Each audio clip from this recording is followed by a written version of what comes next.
Bismillahirrahmanirrahim. Assalamualaikum warahmatullahi wabarakatuh.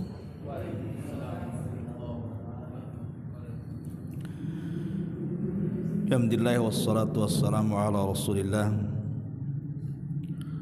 wa ala alihi wa sahbihi wa mawalah wa la hawla wa la quwwata illa billahi wa ba'd. Alhamdulillah, segala puja dan puji hanya milik Allah subhanahu wa ta'ala. Salawat dan juga salam kita hadiahkan kepada Rasul kita Nabi besar Muhammad sallallahu alaihi wa ala alihi wasallam.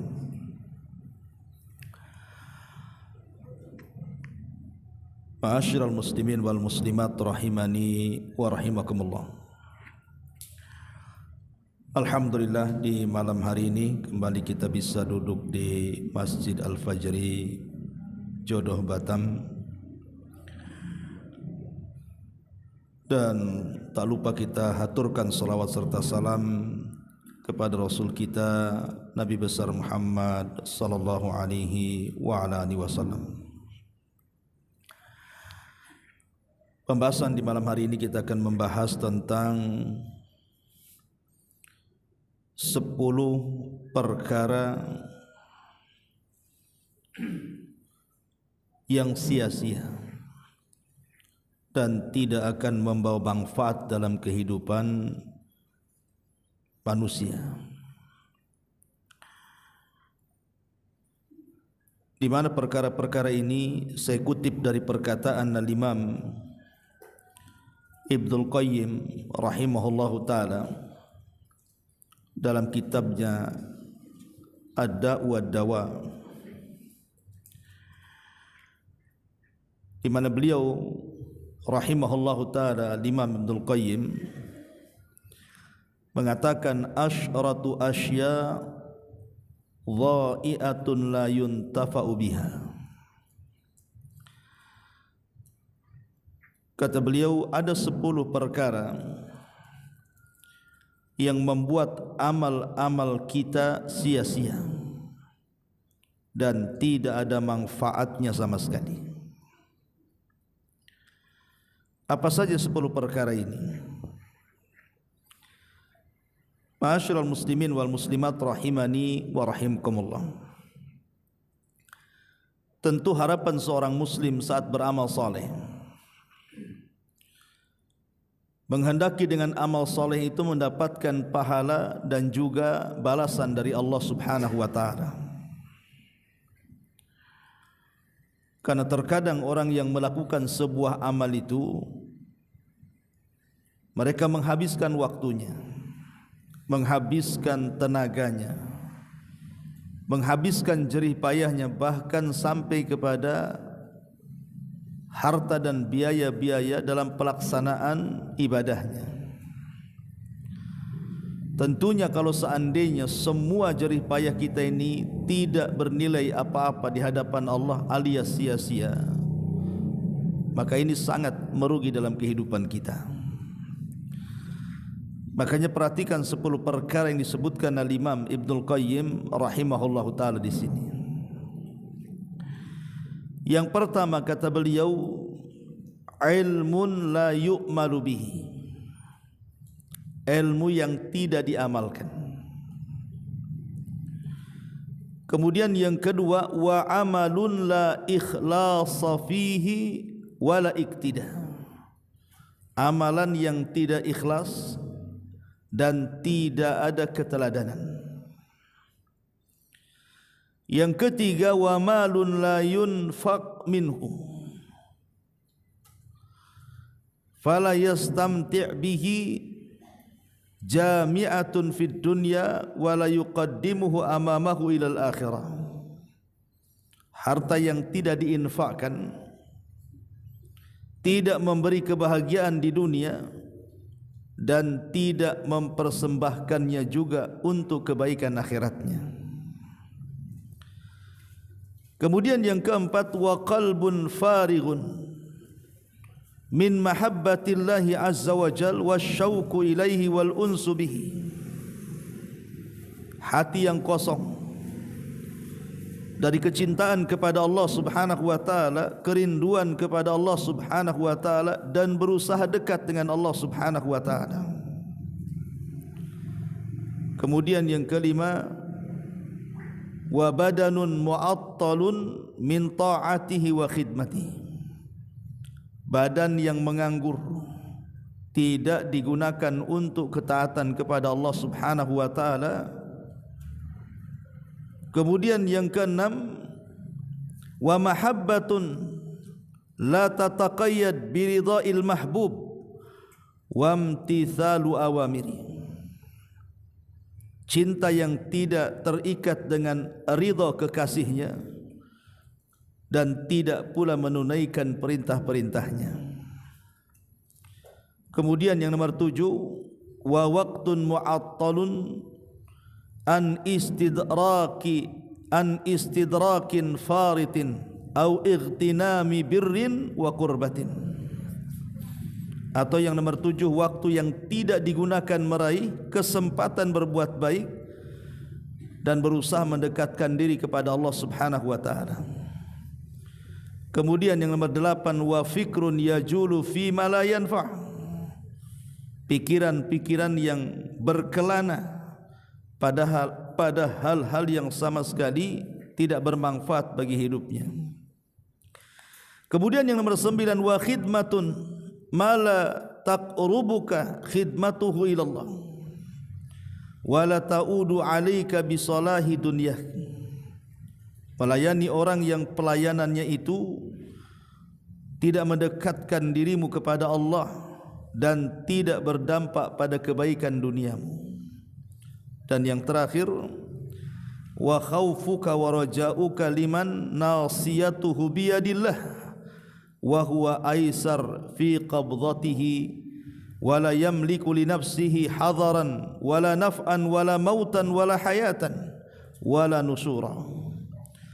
Takutmu, harapanmu kepada orang yang ubun-ubunnya berada dalam genggaman Allah. Ia tidak mampu memberikan manfaat ataupun madarat pada dirinya, tidak mampu menyelamatkan diri dari kematian dalam kehidupan dan juga kebangkitannya.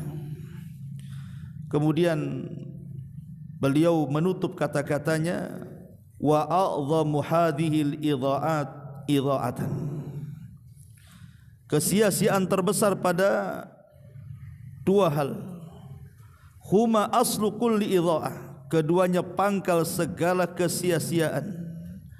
Idha'atul qalbi wa idha'atul waqti. Menyia-nyiakan hatinya dan menyia-nyiakan waktunya. Kemudian kata beliau, fa idha'atul qalbi min itharid dunya alal akhirah wa idha'atul waqti min tulil amali. Di mana kalbu yang sia-sia karena mengutarakan kehidupan dunia atau mengutamakan kehidupan dunia dibandingkan kehidupan akhirat. Adapun menyia-nyiakan waktu karena terbuang-buang dengan panjangnya angan-angan. Fajtama al-fasad kulluhu fi ittiba'i hawan wa tulil amali. Seluruh kerusakan berporos pada sikap mengikuti hawa nafsu dan panjang angan-angan. Wa salahu kulluhu fi ittiba'il huda wal isti'dad li liqa'illahi azza wa jalla. Adapun seluruh kebaikan berpangkal pada mengikuti petunjuk Nabi SAW dan mempersiapkan diri menghadap Allah setelah kematian. Inilah ucapan beliau rahimahullahu ta'ala, Imam Ibnul Qayyim. Baik, kita jabarkan satu persatu. Kata beliau di sini bahwa di antara 10 perkara yang akan membuat sia-sia amal kita ini, yang pertama adalah ilmun la yu'mal bihi. Ilmu yang tidak pernah diamalkan. Ma'asyiral muslimin yang dimuliakan Allah Subhanahu wa taala, Nabi sallallahu alaihi wasallam mengajarkan sebuah doa yang sering kita dengar. Apa doanya? Allahumma inni a'udzubika min qalbin la yakhsha, wa nida'in la yasma, wa min nafsin la tashba, wa min ilmin la yanfa. Ya Allah, aku berlindung kepadamu dari hati yang tidak pernah bisa khusyuk, dari panggilan yang tidak pernah didengar, dan dari jiwa yang tidak pernah puas, dan dari ilmu yang tidak membawa kemanfaatan. Maksud ilmu yang tidak membawa kemanfaatan di sini artinya karena pengetahuannya hanya sekedar pengetahuan, tapi tidak ada pengamalan sama sekali. Makanya ilmu tanpa amal itu seperti pohon tanpa buah. Buat apa kemudian orang banyak mengetahui perkara-perkara akhirat tetapi tidak ada satu pun yang diamalkannya? Maka itu sama dengan keledai yang membawa kitab-kitab di punggungnya. Dia tidak paham isinya. Dia tidak paham bahwa ilmu yang dipelajari itu harusnya diamalkan, gitu maksudnya. Dan itulah ciri khas orang-orang Yahudi. Allah Subhanahu wa taala berikan kecerdasan, tapi mereka tidak pandai mengamalkan. Makanya Nabi SAW berusaha keras mengajarkan umatnya agar kita jangan sampai memiliki pengetahuan dan tidak bermanfaat untuk kehidupan. Karena percuma akhirnya kan, orang belajar ini kadang-kadang juga melelahkan, ikhwan. Orang-orang yang menuntut ilmu ini kadang-kadang melelahkan. Mereka harus meluangkan waktu di sela-sela waktu mereka harus hadir di majelis ilmu, tapi setelah mendapatkan ilmu tidak berusaha untuk diamalkan, maka sia-sialah akhirnya ilmu yang didapatinya itu. Ini yang pertama. Kemudian yang kedua, wa amalun la ikhlasa fihi wal iqtida. Amal yang tidak dilandasi keikhlasan dan juga amal yang tidak dilandasi dengan mengikuti petunjuk Nabi sallallahu alaihi wasallam. Lihat sebuah hadis ketika Nabi sallallahu alaihi wasallam bercerita tentang manusia yang pertama kali disentuh api neraka.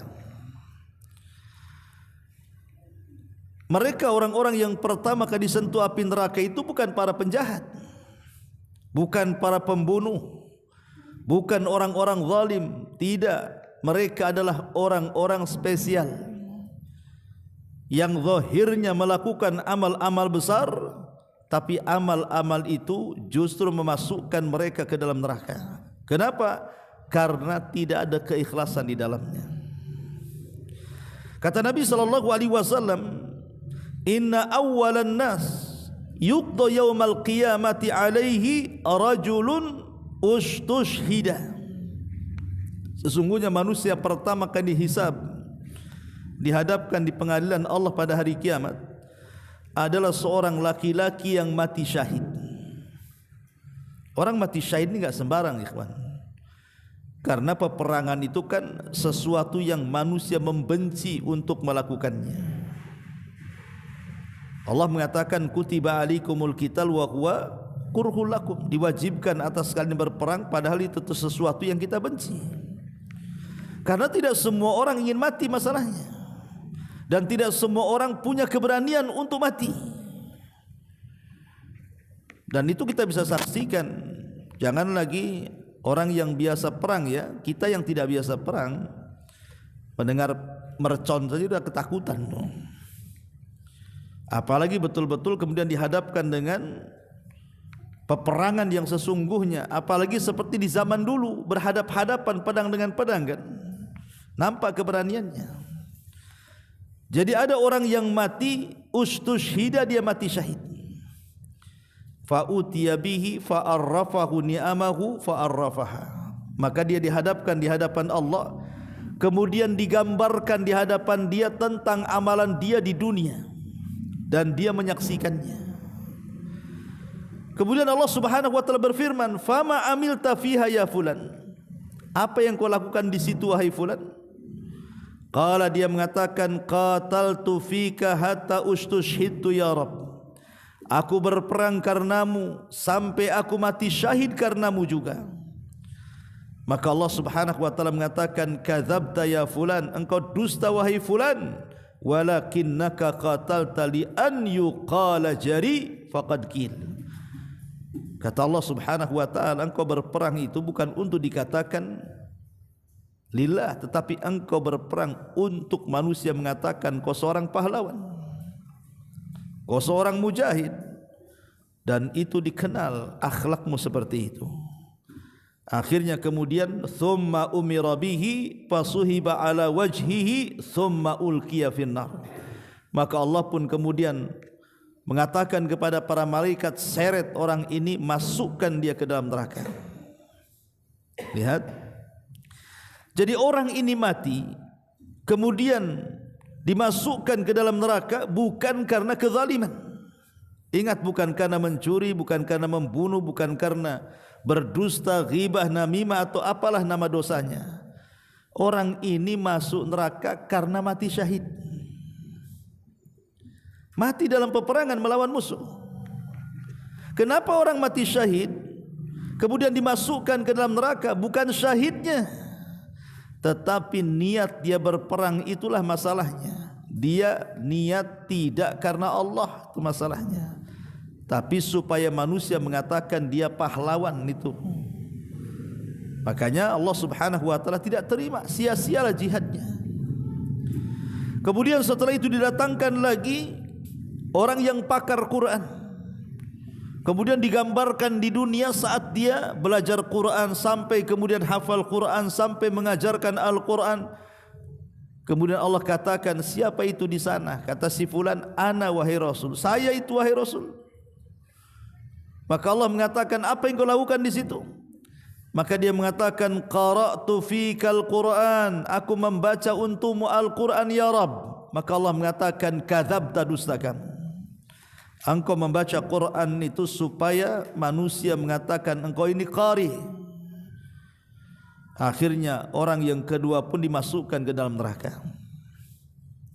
Kemudian yang ketiga, orang yang ahli sedekah, dikenal kedermawanannya.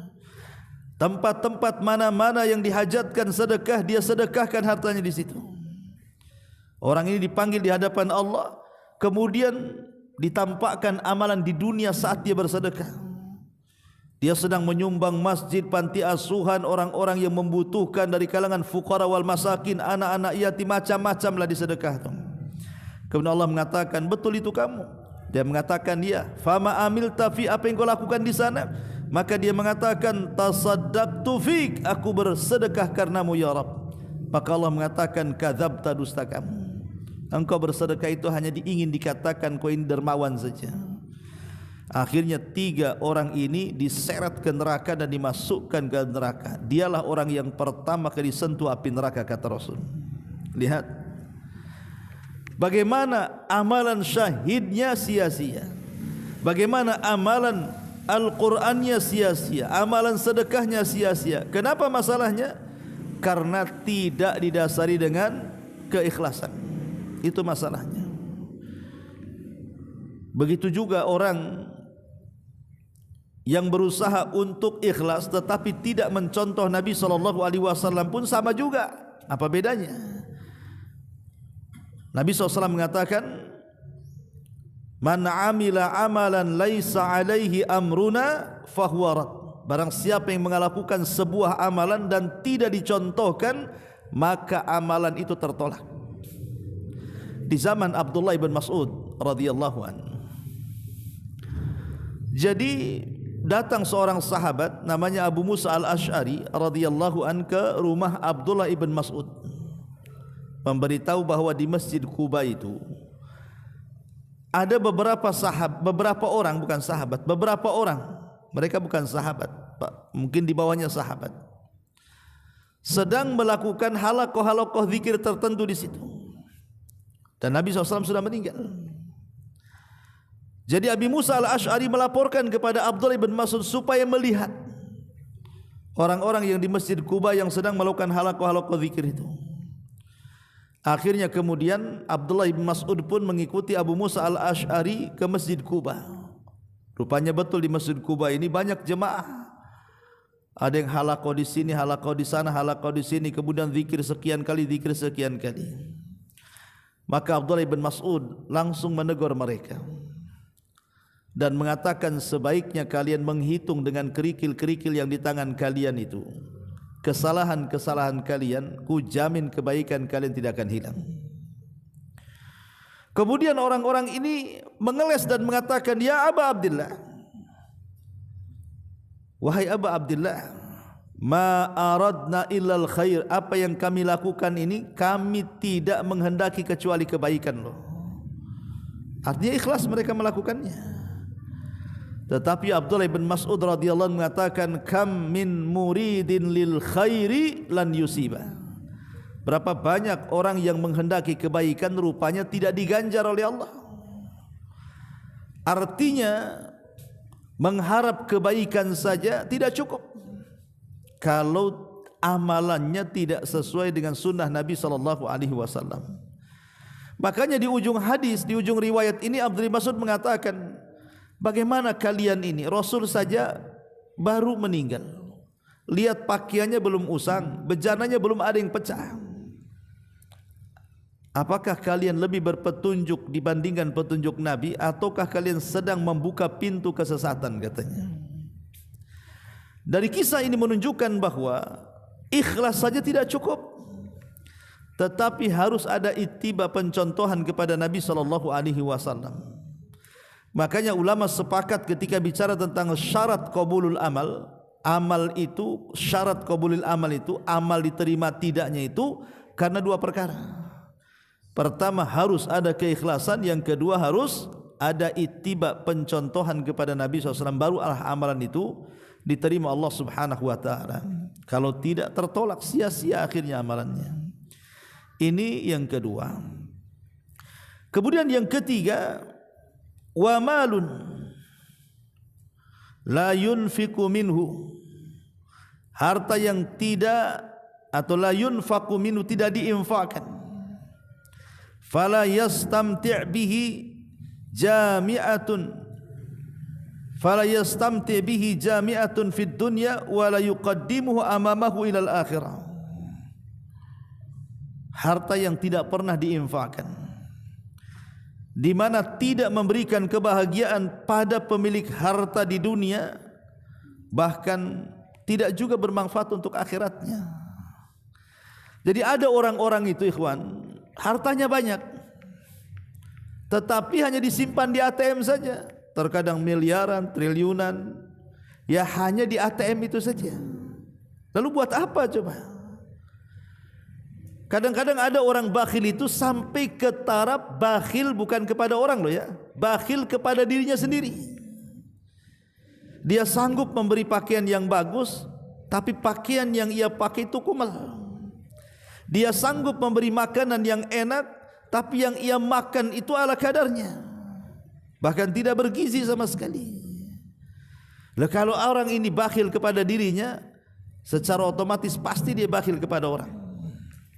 Jadi ada orang-orang itu yang bakhilnya itu loh bukan sama orang lain saja, tapi bakhilnya sama dirinya sendiri.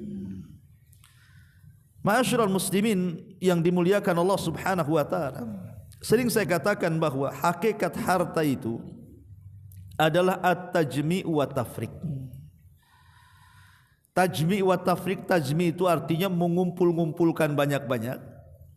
Setelah terkumpul banyak, tafriq, ditinggal pula harta itu. Itulah hakikat harta. Kebanyakan seperti itu kan. Ada seseorang dari muda dia berusaha keras untuk jadi kaya, jadilah dia pengusaha, kaya raya, tetapi banyaknya harta setelah dia tua. Setelah banyak penyakit di badannya, mata pula mulai rabun, telinga sudah kurang dengar gitu ya, baru dia kaya. Ya. Terkadang baru menikmati kekayaan sebentar, rupanya dia setruk pula, terbaringlah dia. Jangan lagi cerita umpamanya jalan-jalan kemana-mana, melihat taman depan rumahnya saja harus dikawal, harus dipapah tuh. Lalu apa nikmatnya harta yang selama ini dia cari dari muda coba? Karena hakikat harta itu seperti itu, dikumpul-kumpul-kumpul baru ditinggalkan. imma harta yang meninggalkan kita atau kita yang meninggalkan harta. Cuma dua itu saja. Boleh jadi harta yang meninggalkan kita atau kita yang meninggalkan harta. Seperti apa harta yang meninggalkan kita? Boleh jadi Allah takdirkan mungkin kebakaran rumahnya, kena gempa rumahnya, kena tsunami rumahnya, kena puting beliung rumahnya, akhirnya kemudian roboh, tidak bisa dipakai lagi. Itu namanya harta meninggalkan kita. Atau rumahnya megah, kendaraannya mewah, tamannya indah, tapi kita pula yang mati. Berarti kita yang meninggalkan harta namanya itu. Jadi kalau hakikat harta cuma dua, imma harta meninggalkan kita atau kita meninggalkan harta, makanya rugi kalau seandainya kemudian setelah dia kaya, kemudian dia meninggal dunia, kemudian menjadi milik ahli warisnya. Ahli warisnya mendapatkan dengan cara halal karena itu bentuk warisan, sementara yang punya harta sedang sibuk ditanya, kau dapat dari mana hartamu itu? Kemana kau belanjakan? Coba bayangkan. Ahli warisnya mereka dapat halal, itu warisan orang tuanya. Tapi punya yang pemilik hartanya ini, dia sedang sibuk ditanya-tanya tuh. Kau dapat harta banyak ini dari mana kau dapat? Min aina iktasab wa fima anfaq, dan kemana kau belanjakan? Ma'asyiral muslimin yang dimuliakan Allah Azza wa Jalla. Makanya akhirnya kemudian lelah letihnya dia itu sia-sia jadinya kan.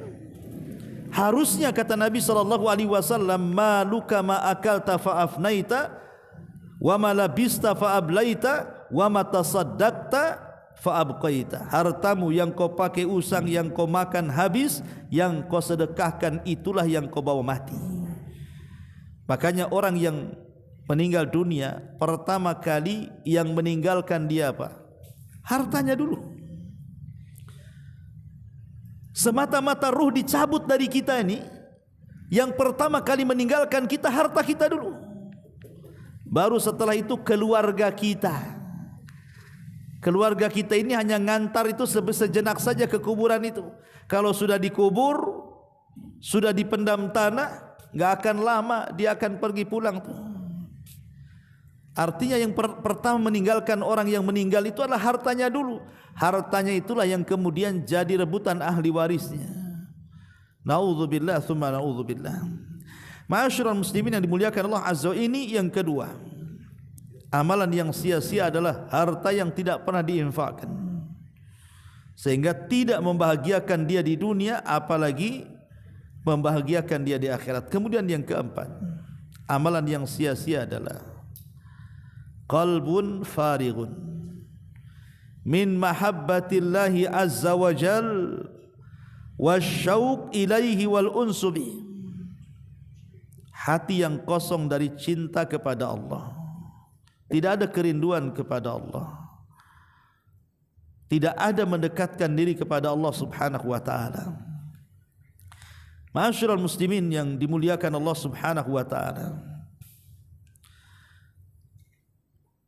ada sebagian manusia yang dalam kehidupan dunia ini cara berfikirnya hanya dunia dan dunia saja. Hatinya hampa dan kosong karena tidak pernah dekat dengan Allah subhanahu wa ta'ala. Sehingga ketika kemudian dia ingin mencari kebahagiaan, terkadang karena tidak tahu jalannya, akhirnya dia berfikir yang tidak-tidak kan. Dia berfikir bahwa kalau banyak uangnya pasti bahagia. Setelah banyak uangnya tak bahagia juga. Banyak orang yang bunuh diri gara-gara kekayaannya. Akhirnya berfikir bahwa bahagia itu kalau bisa berjalan ke sana kemari, ke tempat-tempat indah dan rekreasi. Dia pun berjalan ke sana kemari, tidak juga kunjung mendapatkan kebahagiaan. Katanya kebahagiaan itu ada di pangkat jabatan kepemimpinan. Dia kejar itu semuanya. Sudah dapat, tak ada pun kebahagiaan di situ. Lalu kebahagiaan itu ada di mana? Maka para ulama mengatakan as-sa'adatu fi qalbi, bahwa kebahagiaan itu ada dalam hati sebenarnya. Dan itu hanya ada pada kecintaan kita kepada Allah Subhanahu wa taala. Semakin dekat dengan Allah, maka semakin dekatlah kebahagiaan itu kepada kita. Makanya Syekh Muhammad Ibn Abdul Wahhab di muqaddimah kitabnya Qawaidul Arba' itu, apa kata beliau? Beliau mengatakan bahwa di antara alamat-alamat kebahagiaan adalah apabila manusia ditimpa musibah dia bisa bersabar. Apabila manusia diberikan nikmat dia bersyukur. Apabila manusia melakukan dosa lekas dia istighfar. Kemudian kata Syekh, tiga perkara ini adalah unwanus sa'adah. Itulah kunci kebahagiaan manusia. Pertama, apabila ditimpa musibah dia bersabar. Dia yakin ini datang dari Allah Subhanahu wa taala, hatinya terpaut dengan Allah. Enggak mungkin Allah itu memberikan musibah kecuali dengan sesuatu yang sanggup kita hadapi. Yang kedua, dan tidak mungkin juga Allah memberikan musibah kecuali kalau kita beriman itu tanda sayangnya Allah sedang menguji kita, sehingga dia bersabar. Ya. Kalau diberikan nikmat dia bersyukur. La in syakartum la azidannakum wa la in kafartum inna adzabi lasyadid. Dan kalau dia melakukan dosa cepat istighfar. Itulah hati yang dipenuhi dengan zikrullah azza wajalla. Maka kalau seandainya hati ini kosong ikhwatu fiddin dari Allah Subhanahu wa taala atau kecintaan kita kepada Allah azza wajalla, sia-sialah amal kita. Lalu bagaimana caranya supaya hati ini dipenuhi dengan kecintaan kepada Allah Subhanahu wa taala? Kata Imam Ibnul Qayyim, pertama, perbanyak Al-Qur'an, perbanyak membaca Al-Qur'an. Yang kedua, perbanyak melakukan salat-salat sunnah. Kemudian yang ketiga, perbanyak lisannya mengucapkan zikrullah. Kemudian yang keempat, perbanyak tafakur dengan nama-nama dan sifat-sifat Allah Azza wa Jalla. Kemudian yang kelima, cobalah berkhalwat dengan Allah Subhanahu wa taala di sepertiga malam akhir, supaya kita merasakan lezatnya ibadah kepada Allah Azza wa Jalla. Dan juga jauhi kemaksiatan. Dan banyak lagi kata Imam Ibnul Qayyim rahimahullahu taala sebab hati kita ini dipenuhi dengan perasaan cinta kepada Allah Subhanahu wa taala. Yang jelas bahwa kecintaan kepada Allah itu bukan hanya sekedar terlontar di lisan. Sebab cinta itu kalau hanya terlontar di lisan tapi tidak ada dalam hati yang paling dalam, maka percuma kecintaan itu. Manusia yang paling cinta kepada Nabi SAW siapa? Abu Talib. Abu Talib itu orang yang paling cinta kepada Nabi, padahal dia kafir, tapi dia cinta dengan Nabi. Bukti cinta Abu Talib dengan Nabi SAW, setiap orang-orang pembesar Quraisy itu hendak menyakiti Rasul, maka dia orang yang paling pertama kali menghadapinya. Padahal tidak ada sangkut paut dengan keyakinannya kan. Dia bukan muslim, dia kafir. Tapi yang melandasi Abu Talib membela Rasul itu karena kecintaan sebatas keluarga.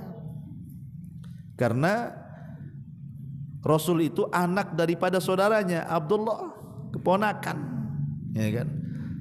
Makanya Abu Talib sangat sayang dengan keponakannya, hanya sebatas keluarga. Sehingga perasaan cinta Abu Talib, apakah manfaat kecintaan Abu Talib kepada Nabi SAW? Tidak. Tetap Abu Talib masuk neraka.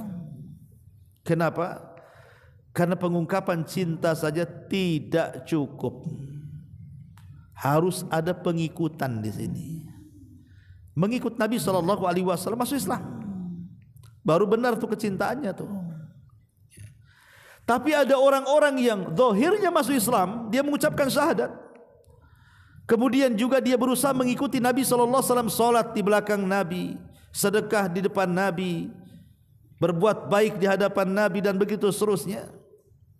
Tapi ketika tidak ada rasa cinta dalam hatinya, percuma juga. Seperti yang terjadi kepada tokoh munafik Madinah, Abdullah ibn Ubay ibn Salul. Itu tokoh munafik Madinah.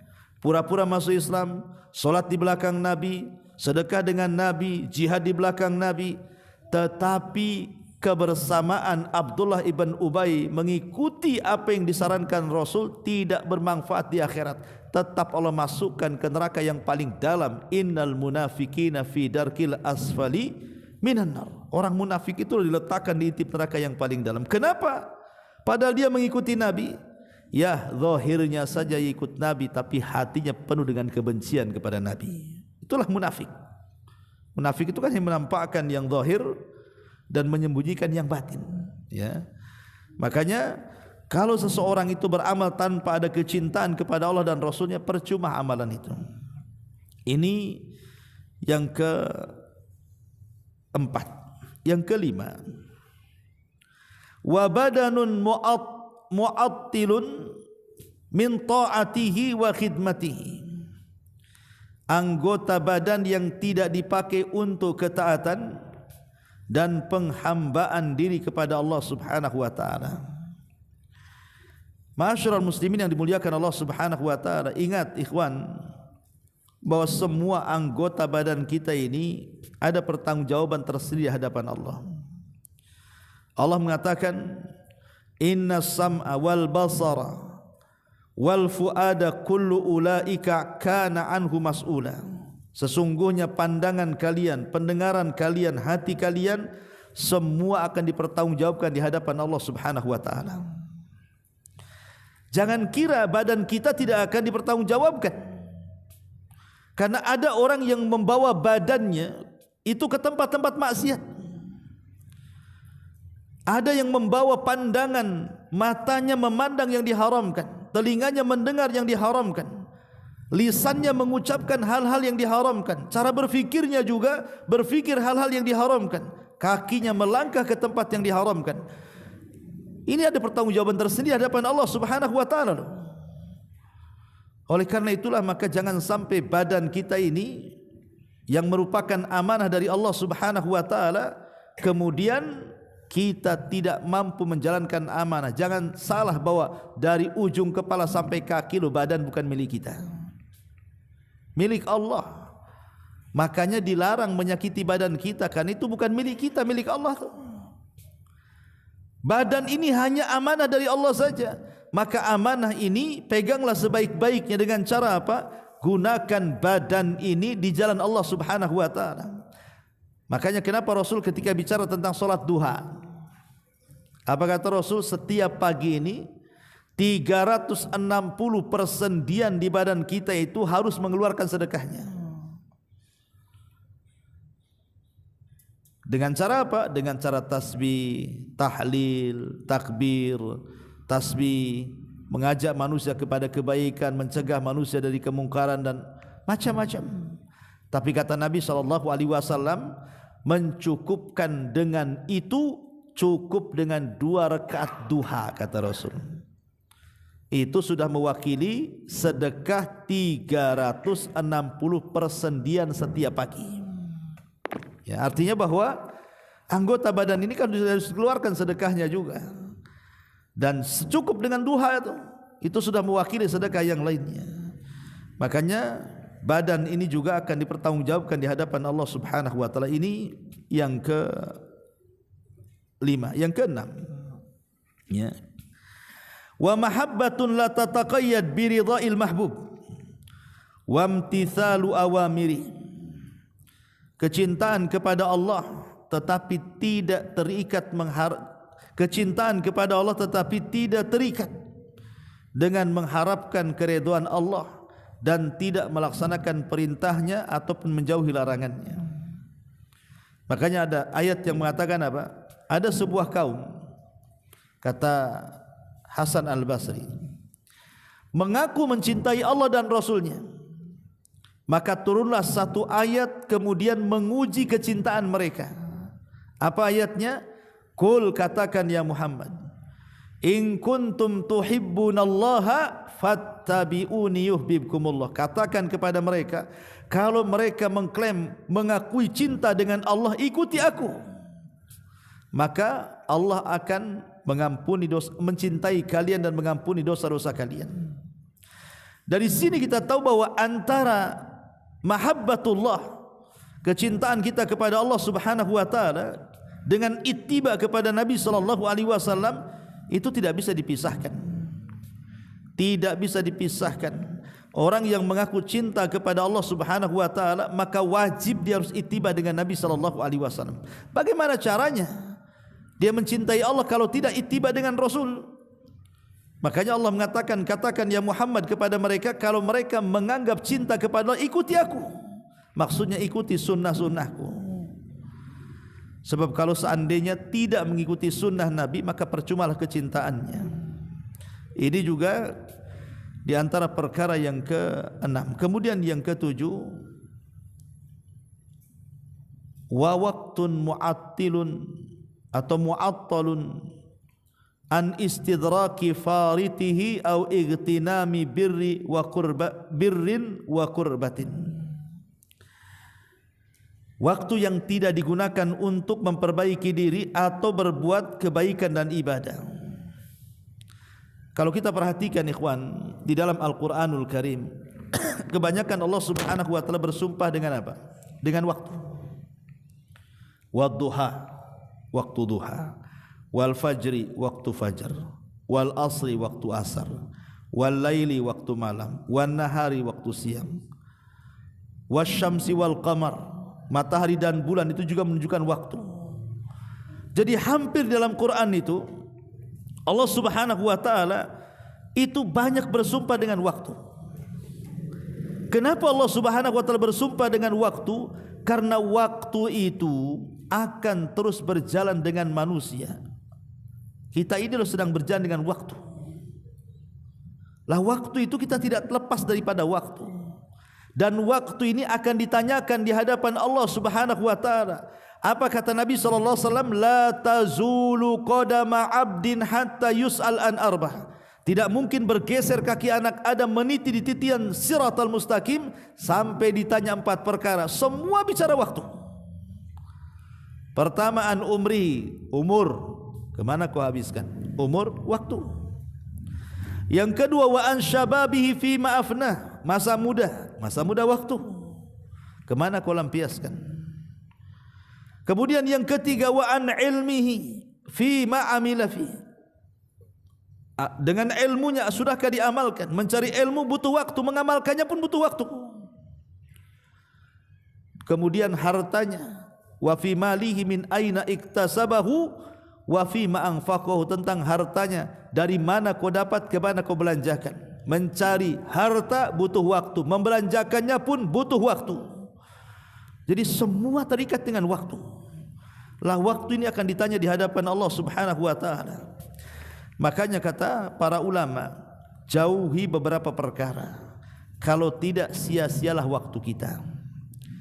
Pertama, ghaflatul qalbi an dzikrillah, jangan sampai lalai dari mengingat Allah. Ketika kita ini pulang dari sini pengajian, kan kita bisa bertasbih, bertakbir, bertahmid.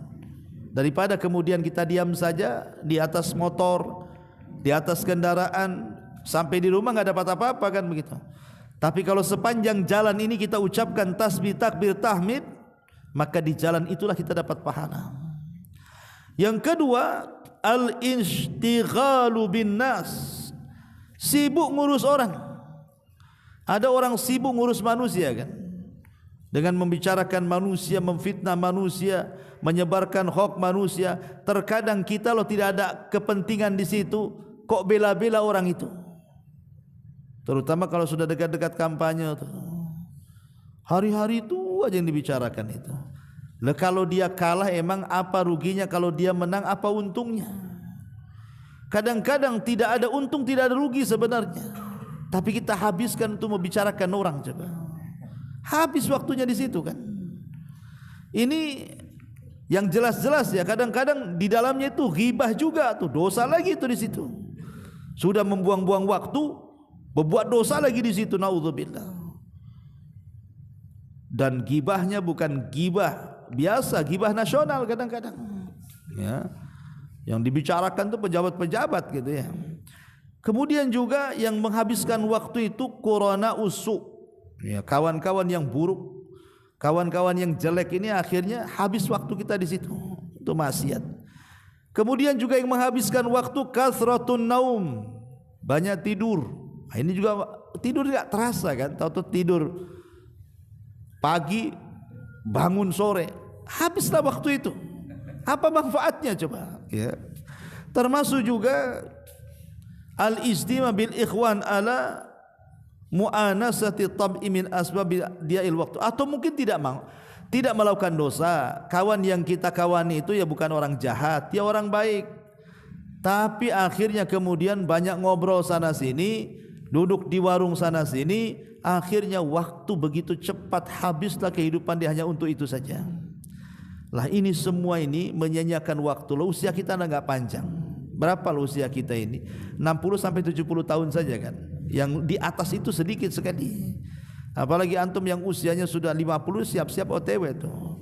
Kalau umpamanya udah enggak paham juga bahwa dia sudah mau OTW, ini kan enggak, berarti dia enggak pakai otak dia itu kalau dia sudah dekat ajalnya. Ya. Maka ini juga ingat bahwa yang ketujuh juga bicara soal waktu yang tidak digunakan untuk memperbaiki diri atau berbuat kebaikan atau ibadah, maka sia-sialah hidupnya. Kemudian yang nomor 8, fikrun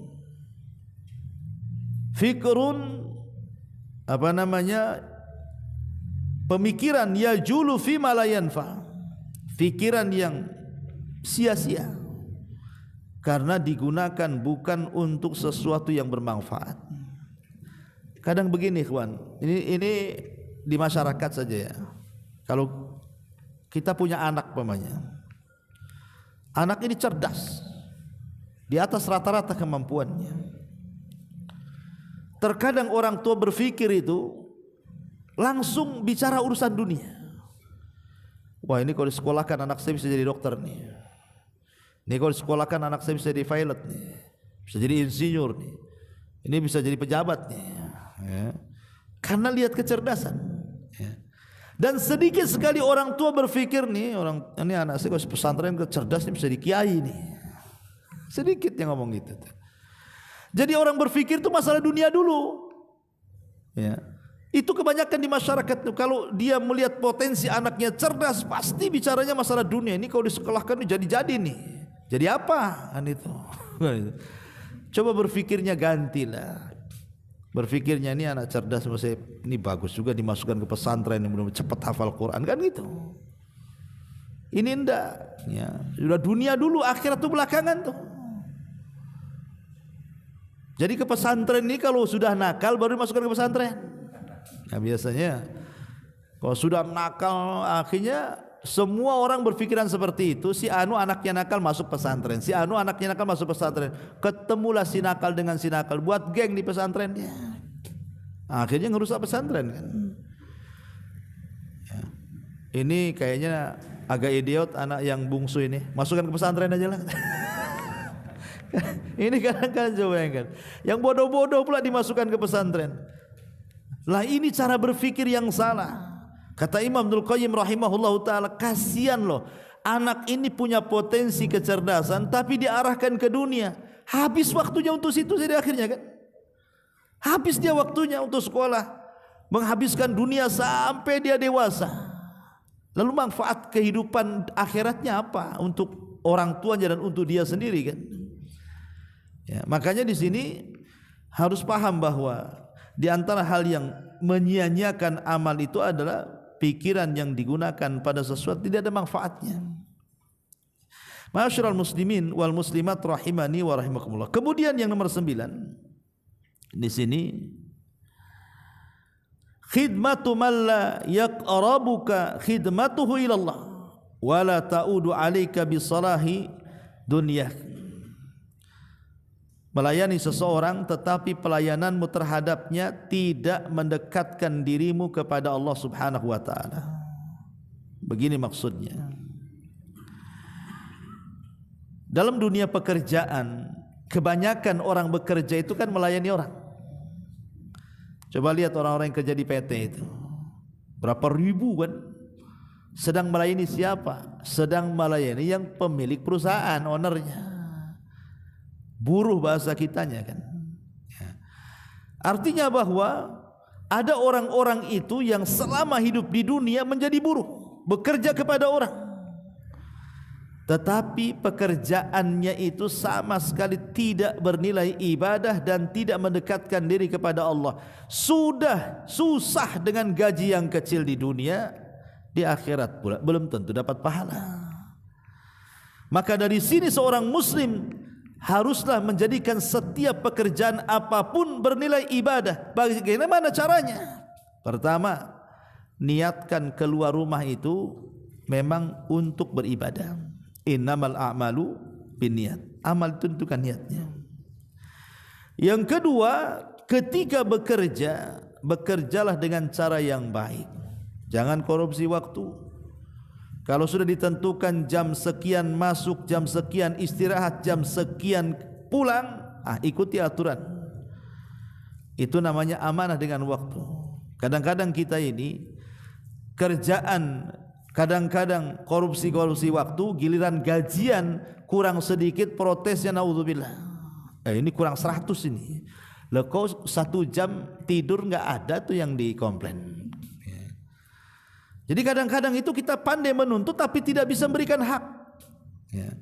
Maka ini bukan benar ibadah. Kemudian yang ketiga, jangan tinggalkan kewajiban. Datang waktu zuhur sholat, datang asar sholat, datang maghrib sholat. Kadang orang saking sibuknya bekerja malah lupa zuhur, asar, maghrib, isya, subuh dengan berbagai macam alasan. Lalu untuk apa anda bekerja kalau begitu? Kalau meninggalkan sholat untuk apa kerjanya? Walaupun 1 gepok uang anda kalau enggak sholat itu percuma, enggak ada nilainya sama sekali. Kemudian juga ingat bahwa anda sedang mencari rezeki untuk keluarga, maka carilah yang halal. Jangan cari yang haram. Kalau di situ ada yang haram, pergi. Negeri Allah itu luas. Cari yang betul-betul halal. Makanya Nabi SAW satu hari ada seseorang yang lewat di hadapannya. Orangnya badannya sterek, rajin, semangat. Jadi sahabat yang di samping Rasul mengatakan, Rasul, kalau seandainya orang seperti ini digunakan untuk berperang, tentu akan lebih baik lagi. Tapi kalau digunakan hanya untuk bekerja saja, kayaknya sia-sia dia hidupnya. Karena melihat badannya, semangatnya, layaknya jadi prajurit lebih bagus gitu. Ngapain bekerja sia-sia aja? Kata Nabi SAW, jangan bicara seperti itu. Kemudian Rasul mengatakan, in kana kharaja yas'a ala waladihi sigharan fahuwa fi sabilillah. Jangan salah. Kalau orang itu keluar karena di rumahnya ada anak kecil, dia mencari pekerjaan itu untuk memberi makan anaknya, maka dia dianggap di jalan Allah. Atau wa in kana kharaja yas'a ala abawaini saykhaini kabiraini fahuwa fi sabilillah. Atau boleh jadi dia bekerja itu karena di rumahnya ada orang tua yang sudah sepuh. Dia yang harus mencari pekerjaan dan menghidupi kedua orang tuanya atau nenek kakeknya. Maka kalau itu yang terjadi, maka dia dianggap di jalan Allah.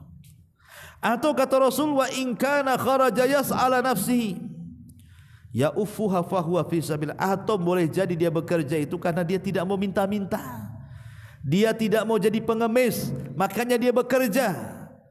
Maka dengan bekerja itu dia sedang di jalan Allah. Artinya kalau kita pandai mengolah, ikhwatu fillah muliakan Allah azza wajal, pekerjaan yang asalnya mubah itu bisa bernilai ibadah sebenarnya. Kalau tidak ya sia-sia kerjanya, yang enggak dapat apa-apa jadinya kan. Maka pandai-pandailah mengolah pekerjaan yang tadinya mubah menjadi sebuah ibadah. Kemudian yang terakhir, kata Imam Ibnul Qayyim rahimahullahu taala, beliau mengatakan, khaufuka wa raja'uka liman nasiyatuhu biyadillah wa huwa asbaru fi qabdatihi wa la yamliku li nafsihi hadaran wala naf'an wala mautan wala hayatan wala nusyura. Takut dan harap kepada sesama hamba, padahal dia di bawah kekuasaan dan kendali Allah Subhanahu wa taala. Maksudnya begini, dalam kehidupan dunia ini, ikhwan, terkadang ada orang-orang yang kurang tawakal dengan Allah Subhanahu wa taala sehingga hidupnya itu dibayang-bayangi dengan ketakutan kan. Takut besok makan apa, takut besok kerja apa, takut besok anaknya jadi apa, macam mana hidup saya setelah ini, macam mana keluarga saya setelah itu. Ada orang yang dibayang-bayangi dengan ketakutan. Baru muncul nama kita saja di PT, di list ada nama kita, orang-orang yang di PHK, itu setengah mati kita merenung tuh, gak bisa tidur. Kenapa nama saya ada di situ katanya? Ya, udah kayak kiamat tuh. Jadi ada orang itu yang dibayang-bayangi ketakutan dengan selain Allah Azza. Ini kan urusan dunia, ikhwan. Kenapa mesti takut dengan dunia? Ikhwan, Allah itu ketika membagi-bagikan rizkinya kepada hamba-hambanya, maka rizki kita sudah ditetapkan di Lauhil Mahfuz dan tidak mungkin berubah. Ya.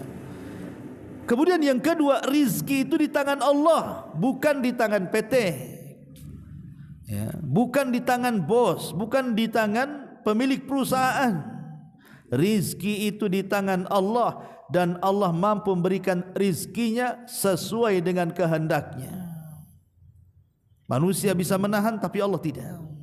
Ya. Yang ketiga, bahwa manusia itu mati tidak mungkin dimatikan kecuali disempurnakan rizkinya. Mustahil orang itu mati kalau rizkinya enggak sempurna. Disempurnakan dulu rizkinya, baru mati dia sesuai dengan catatannya. Kemudian juga yang keempat, Allah itu ketika membagi-bagi rizkinya, maka tidak mungkin salah alamat. Tidak mungkin malaikat yang hantar rizki ke kita tiba-tiba mampir di rumah tetangga. Mustahil. Ya, tidak mungkin malaikat itu salah sasaran. Ya, karena alamat kita palsu umpamanya kan. Malaikat itu tidak mungkin salah sasaran. Ya. Yang jelas bahwa ketika kita bicara soal rizki itu, kita harus yakin bahwa di tangan Allah lah rizki kita. Dan kita harus yakin bahwa Allah tidak mungkin memberikan rizkinya, ataupun tidak mungkin mampu dicegah ketika Allah memberikan rizkinya. Karena rizki Allah itu kan ikhwan, sering saya katakan, ada yang sifatnya dicari, ada yang sifatnya datang sendiri, itu masalahnya.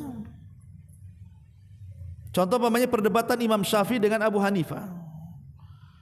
Kata Imam Syafi'i, ya imam itu kan Imam Syafi'i dan Imam Malik. Abu Hanifah enggak ketemu. Jadi Imam Syafi'i dan Imam Malik kan guru sama murid tuh. Imam Malik gurunya, Imam Syafi'i muridnya. Kata Imam Syafi'i, ya imam, rizki itu harus ada usaha, dicari. Kata Imam Malik, kata siapa? Rizki itu datang sendiri. Berdebatlah ini guru sama muridnya.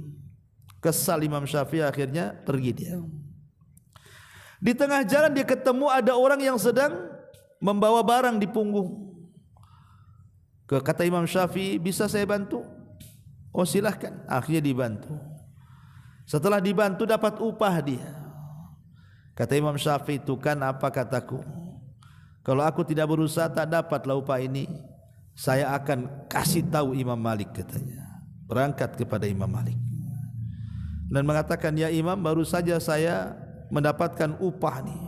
Ya. Itu karena jerih payah saya menolong orang. Ya. Tapi karena engkau guruku, upah ini saya bagi dua. Ambillah katanya. Kata Imam Malik, sudah kukatakan bahwa rizki itu tak perlu kerja. Buktinya saya dapat nih. Apa emang saya kerja apa katanya? Ya kan? Dari sini menunjukkan bahwa ada rizki yang dicari, ada rizki yang datang sendiri. Lihat waktu musim corona kemarin, coba. Kok gemuk-gemuk orang itu, tapi di Facebook ngeluh kerja. Ya kan? Lah dari situ menunjukkan bahwa tidak mungkin Allah membiarkan hambanya tanpa diberikan rizki. Karena Allah yang mengatakan, wa min dabatin fil ar illa 'alallahi rizquha. Tidak ada satupun binatang yang melata yang berjalan di permukaan bumi ini kecuali rizkinya sudah ada loh. Makanya ketika orang-orang jahiliyah mereka membunuh anak-anak mereka itu karena takut miskin sebagiannya, Allah turunkan ayat nahnu narzuqukum wa iyyahum. Kami loh yang kasih rezeki kalian, anak-anak kalian. Kenapa kalian sibuk membunuh anak-anak kalian? Ya. Jadi dari sini ikhwatu fillah menyatakan Allah Azza wa Jalla yang ke-10 ini, kalau seandainya kemudian kita selalu takut dan takut kepada selain Allah Azza wa Jalla, maka hidup kita akan sia-sia. Kenapa Nabi sampai mengatakan Allahumma inni a'udzubika minal hammi wal hazan? Ya Allah, aku berlindung dari kamu dari kebingungan dan kesedihan. Karena bingung ini bicara soal masa depan, sedih ini bicara soal hari yang sudah berlalu. Terpikir dengan istri yang meninggal, kan itu sedih namanya. Terpikir motornya dicuri orang, sedih, berarti berlalu tuh waktunya. Tapi kalau bingung itu yang akan datang. Tapi dua-duanya Rasulullah SAW mengajarkan agar kita berlindung, karena dua perkara inilah yang akan menyia-nyiakan hidup kita. Kalau kita bingung terus, sedih terus, habislah waktu kita di situ.